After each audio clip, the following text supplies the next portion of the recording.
दोस्तों जय श्री कृष्ण। योगमाया भगवान की अचिंत्य शक्ति का नाम योगमाया यह महामाया है। अचिंत्य का अर्थ होता है अचिंतनीय।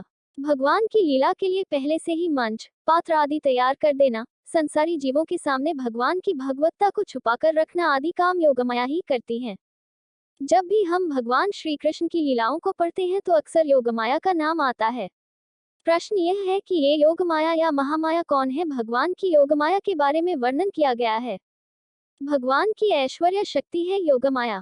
योगमाया भगवान की अत्यंत प्रभावशाली वैष्णवी ऐश्वर्य शक्ति है जिसके वश में संपूर्ण जगत रहता है। उसी योगमाया को अपने वश में करके भगवान लीला के लिए दिव्य गुणों के साथ मनुष्य जन्म धारण करते हैं और साधारण मनुष्य से ही प्रतीत होते हैं। इसी माया शक्ति का नाम योगमाया है।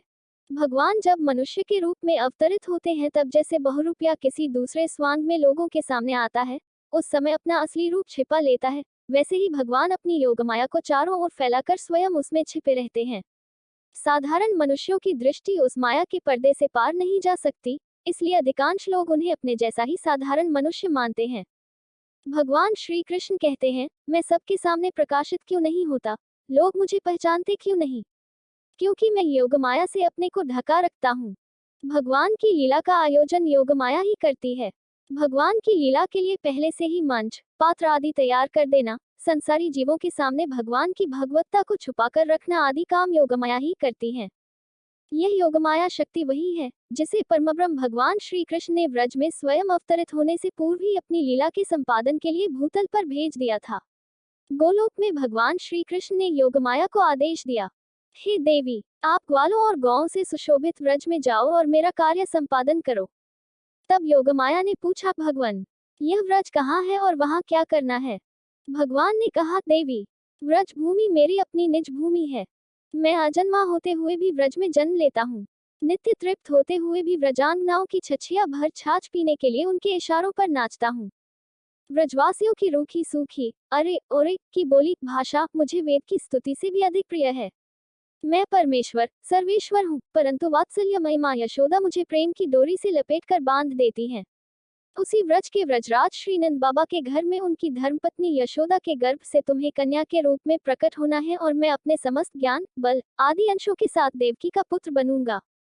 भगवान की आज्ञा पाते ही भगवती योगमाया जब व्रजमंडल में पधारी, तब श्री कृष्ण ने उन्हें यह वरदान दिया कि सभी लोग तुम्हें देवी मानकर तुम्हारे नाम और स्थान पर मंदिर बनाएंगे।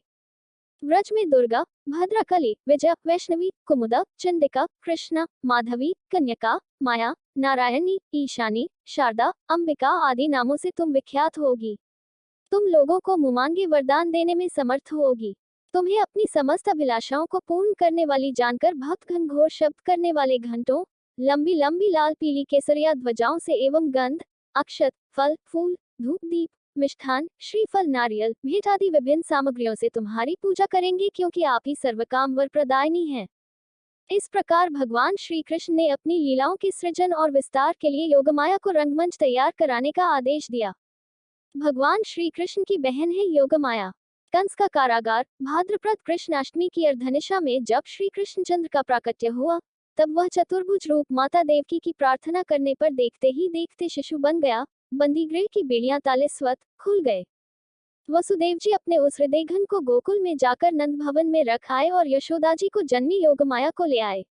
जब कंस उस कन्या का वध करने के लिए शिला पर पटक रहा था, तब वे योगमाया कंस के हाथ से छूटकर गगन में अष्टभुजा हो गईं। उनके हाथ में धनुष, त्रिशूल, बाण, ढाल, तलवार, शंख, चक्र और गदा ये 8 आयुध थे।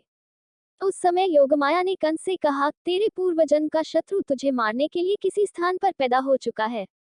इस प्रकार कहकर वे वहां से अंतर्ध्यान हो गईं। वे ही परमात्मा श्री कृष्ण की पराशक्ति योगमाया पवित्र भारत भूमि के चारों ओर अनेक नाम व रूपों से निवास कर रही हैं।